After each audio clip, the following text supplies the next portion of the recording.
is Evan. We're here to teach you how to jig.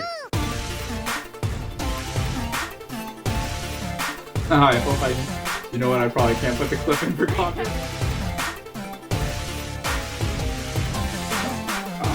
Okay.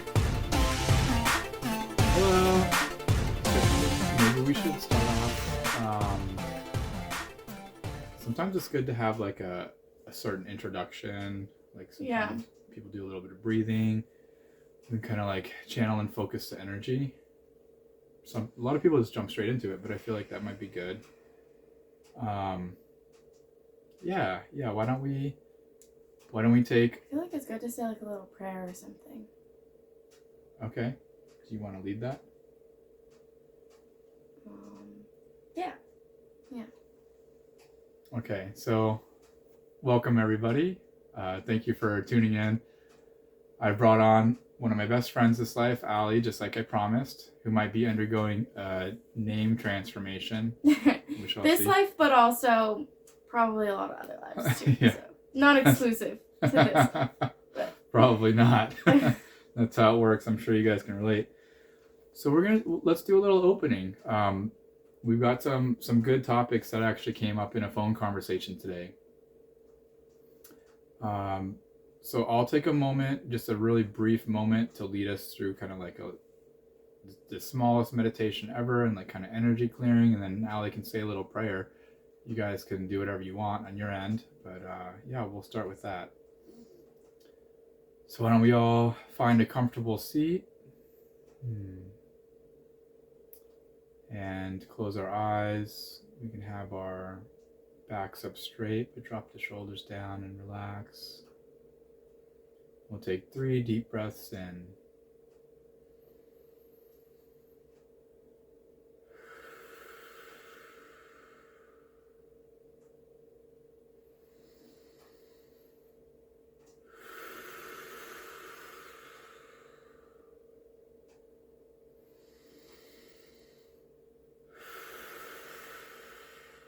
Okay, now for this last one,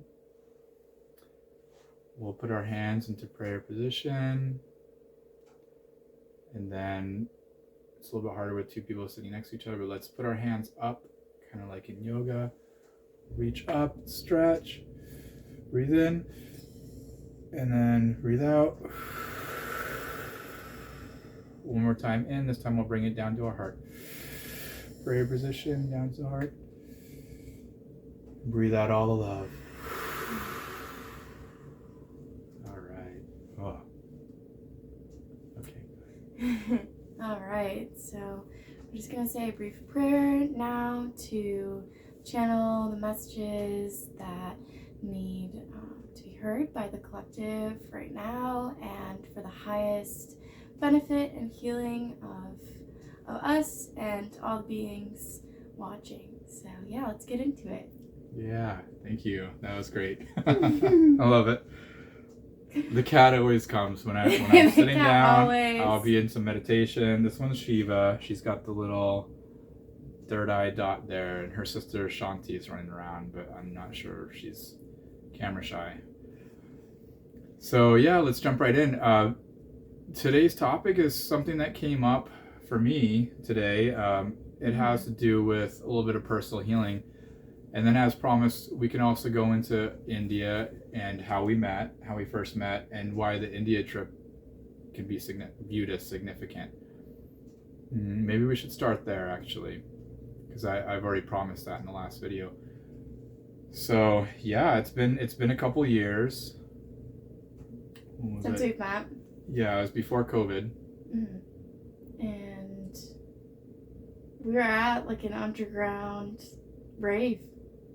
It was small. Yeah, my DJ friends were throwing together a little private party in the barn. It's nice in the summer. Yeah, I remember I went by myself basically, so I didn't really know anyone. I was just kind of standing around awkwardly, not talking to anyone.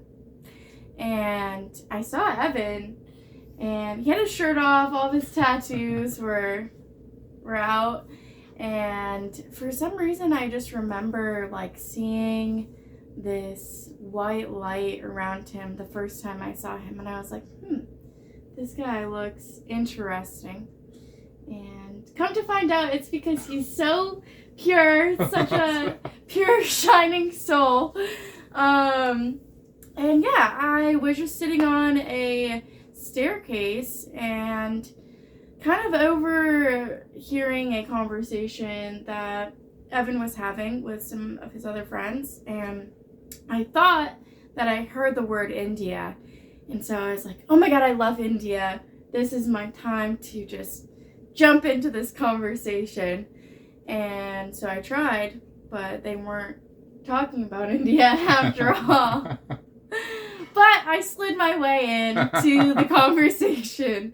Long story short, not very smoothly, but we're here now. So it worked out. I don't remember being unsmooth. But so I remember specifically it was July 6th. And I know that he because... remembers the date of that. Well, the reason why I remember if you got flattered a little too early was because 2 days before was July 4th, and I had gone through a breakup.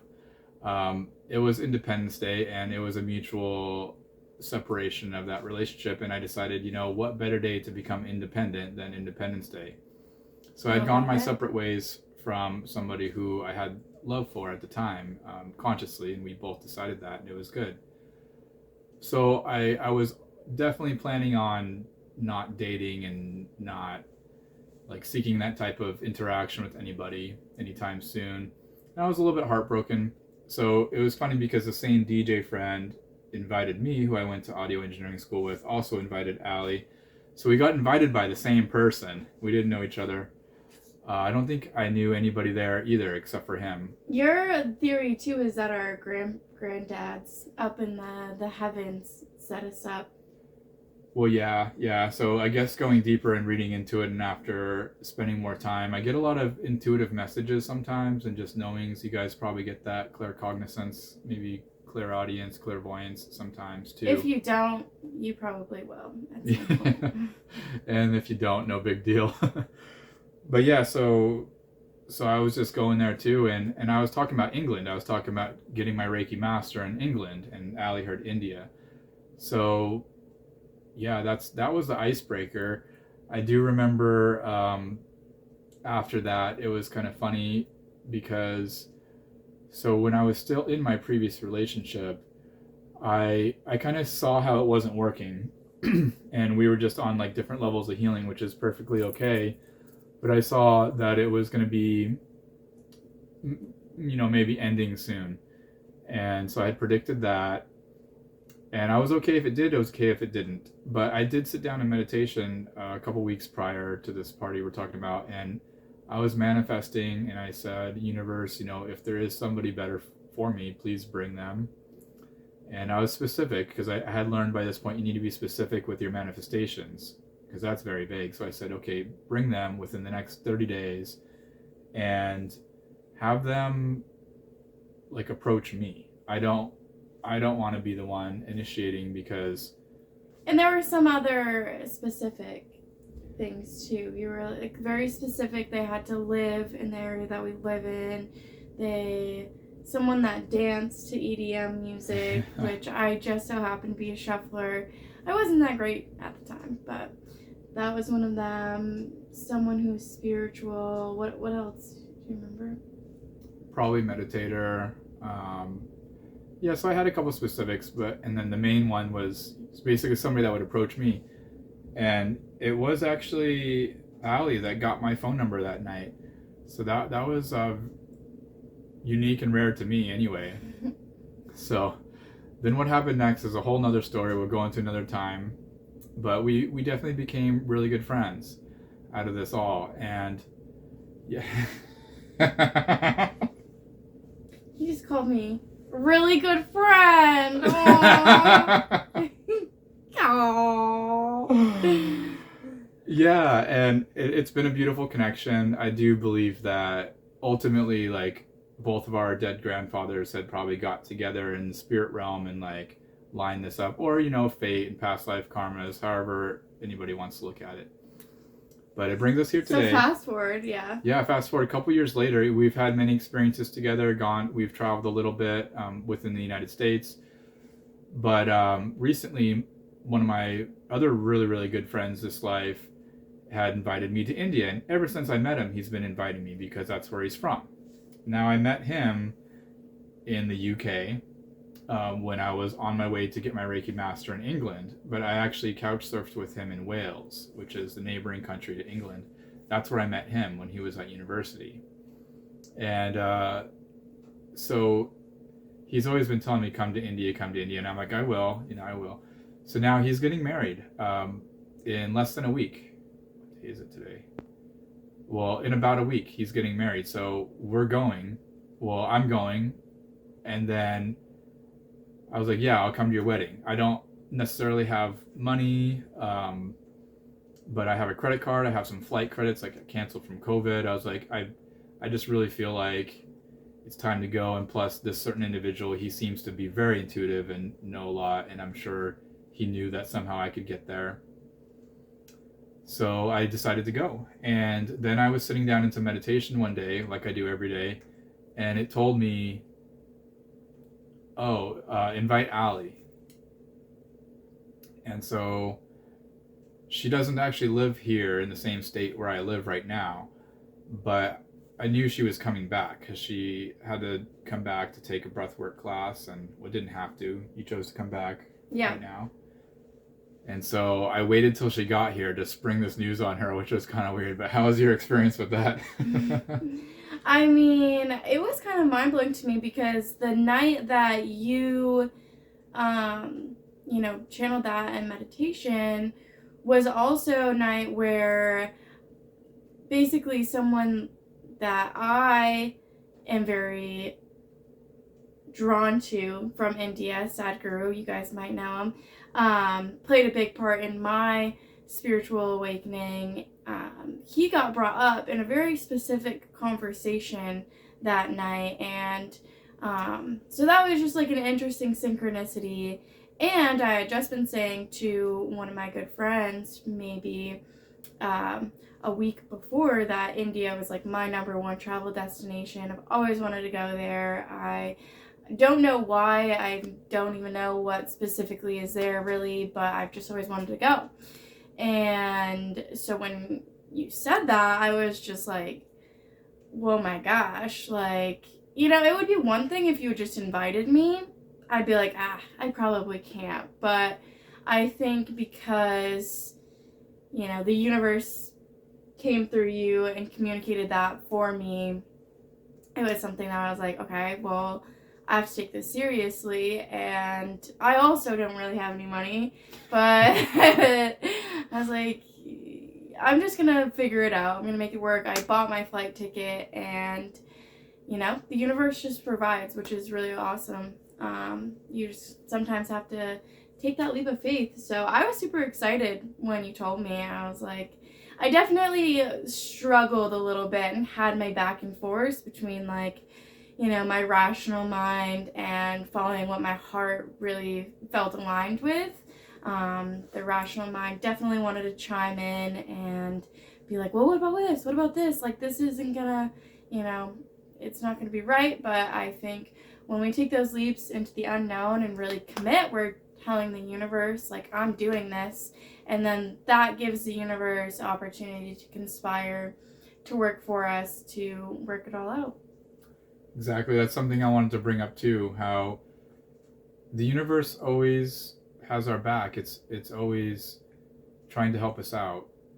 We just have to trust sometimes. And I wanted to also bring up how we both really didn't have the resources. And I know for you, the money just kind of came through like an unexpected route where it was like, oh wow, okay, now you have the money. But first you had made the decision to go. Right. And I think making that decision first is really important, because if you're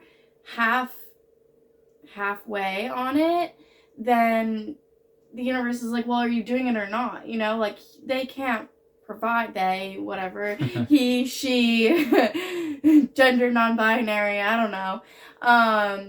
But the universe can't provide something for you when you're not like set in the frequency that you're going to achieve it. If that makes sense. Yeah, and there's other times too where I feel like certain stuff is destined, like meetings of people, and sometimes if we try to avoid something, it's just going to happen anyway, like a lesson we need to learn, some karma we need to balance. So there's other times where it's like we're really guided like pretty strongly no matter what our choice is. Right. I think I'm talking about in terms of like manifestation and using our intention to manifest that which it is that we want to create. You know? Yeah, and for this, like we both really feel it like in our soul. It is a thought in the mind, but it's also a feeling in the heart and or the stomach where it's like, yeah, we are supposed to be here. Like I am supposed to be here. I don't know why, and that's okay. I know I'm going for a wedding, sure. And I think there's going to be some other things. I mentioned in the last video, I'm very interested in like sustainable communities, and there is a community there. When I got into communities, one of the main ones that I saw on YouTube and the internet was Oroville, and that happens to be in India. So I've always been interested in that, and so yeah, I'm going. So that's another thing that's there, and there's probably more stuff there, and there's more stuff to do there. We won't get to do everything there, but we're gonna take you along, and you know, whether or not like our whole journey there is together or we part ways and come back together, however it ends up, we'll document as much as we can. Yeah, I was also in a similar place too, and like I'm like, I don't know what I'm gonna do while I'm there, and so I sat with it for a while and asked in meditation that the universe, you know, send me some sort of sign of where I'm supposed to go. And I always look towards the interactions and, you know, the environment around me to receive those messages. And so one day I was having just a conversation with a customer of mine at work, and you know, we happened to get on the topic of India, and he happened to just keep repeating this one place in particular. And as that was happening, I was just getting these energetic chills, which I know to me is like confirmation from the universe that, you know, that is a divine sign. So ask and you shall receive. That's exactly when you were talking, that's what came to me as a channel is you have to ask. So yeah, it's cool. Like we're in sync right now, and like the messages are coming down, so things are just flowing through. So this is what somebody needs to hear today. Like you need to ask. Like you have this desire or you want it, but have you asked? Yeah, there's those chills. Yeah, I know. I was feeling too. Like somebody right now is watching that's like, and you're welcome, but also thank you, because like what I'm doing right now doesn't mean hardly anything without you watching. So thank you. Yeah, and I think it's our receiving. A giver is nothing without the receiver. Yeah, absolutely. It's our pleasure to be able to share our experiences and, you know, hope that they impact just one person. Honestly, one person is enough. And if, you know, this reaches the one person that message was meant for, then like I'll feel so happy and feel fulfilled and grateful. So yeah, and it will. I felt it. I energetically felt it. I may not post this video tonight. It is nighttime. It might be posted tomorrow, but it's gonna get to more than one person, and that's also my goal though, is at least one person. So it's beautiful. So I want to take you guys along on this journey. We brought up a couple of things about manifestation, asking. So I actually want to document that if we can. So it doesn't have to be right this second in this video, but as far as let's ask like on live on this the internet, and we're putting it out there, and then maybe the next video or, you know, down the road some other videos will be showing like what happened. Yeah, and I think that's the cool thing about what we're trying to do here is it's all, you know, we are experiencing this as we are giving it to you guys as well. So you're seeing firsthand like the process and the journey for us. It's not like, yeah, we have acquired knowledge along the way that I'm sure we'll share as well, but so much of this is just like our lived experience, and hopefully that can be relatable to you. Yes, raw and live and in timing with whatever the astrology is right now, like how the planets or whatever you believe in is affecting us. Like that's what's in the current moment, economics, politics, whatever. I'm not going to go too much into politics and religion, but I do take a spiritual basis, which includes all beliefs, and they all fall under the same category to me, which is just love, and it's all an energy thing. So. Yeah, so that's I just got that song in my head. Love is the answer. Yeah, that's a good one. That's a good one. I'll probably put a little clip. Insert clip here. Probably can't put the clip in for copyright. Imagine the clip there. Copyright we'll stuff have on to YouTube. we'll do like a link to the song, Yeah, so you guys can know. Go. There you go. Oh, what is it? Chris Lake, I think. But anyway, so yeah, this is a beautiful introduction. So now you guys have met Allie, who could be renamed. I'm Evan, also Risin son, aka. So yeah, I've been going through some healing lately, and that's another thing I want to take you guys on is this intimate, uncandid, just journey. The journey, we're on the journey right now, and maybe there's a destination, but this is the journey. Let me show you that. Let me show you my healing as it's happening. And yes, I've been doing inner work for like 5 or 6 years, and there's more. I think so often what we see or hear on people's channels or on podcasts is that really nice, neat final product of the experiences that they've gone through and what they've learned. But I think seeing someone in that, vulnerable state going through it makes it more relatable, because it's like, it's not just that pretty packaged little lesson or understanding at the end of it. Like, there's so much work and turmoil and darkness that it usually takes to, transmute to get to that point. Yeah, and I'm a big emotion person. In tropical astrology, my moon sign is Pisces, but either way, I have high EQ. I'm in touch with my emotions, and I intend to share that, share my feelings. And so there might be times where it gets emotional, but you know what? We all do, and we're all human going through that experience, and we're meant to feel the full range at some point in our life or another. So let's be real, and and share it with intentions of helping and healing, and maybe whatever I'm doing to do my healing will work for somebody else, and maybe they'll want to do that as well, and maybe not, and maybe there's a different route too. But we both have a couple tools under our belts, and both Reiki masters for one, and I like to practice yoga and meditation daily. So my friend in India, he passed on a mantra to me when I was in Wales. I didn't know I had to do it every day at that time, so I didn't consistently do it. Excuse me. Excuse ya. But a couple years later, I learned that you're supposed to do it every day, so I started doing it every day. So he's passed on this mantra, which was from a guru in India, and I've done it until completion. Every day we take our mala beads, and we count one bead every recitation of the mantra while in meditation. So you go around your mala, stop at the guru bead, and go back around. And so I've completed that mantra, which includes over 1,200 malas worth. So that's well over 100,000 recitations. It took me just under a year and a half, doing it about 3 times per day.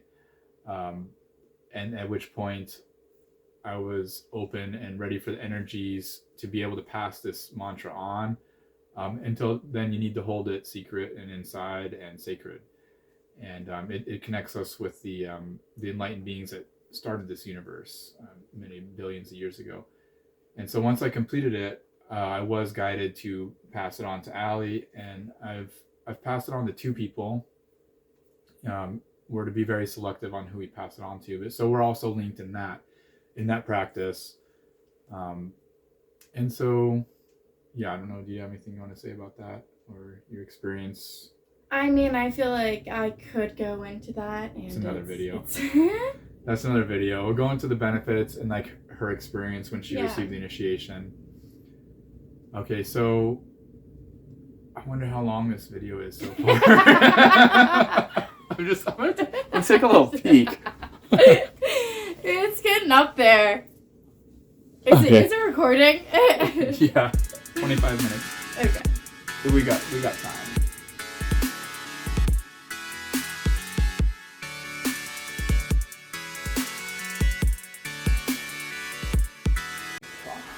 Thank you. Oh, get up. Oh, you look so comfy. Sorry. Alright.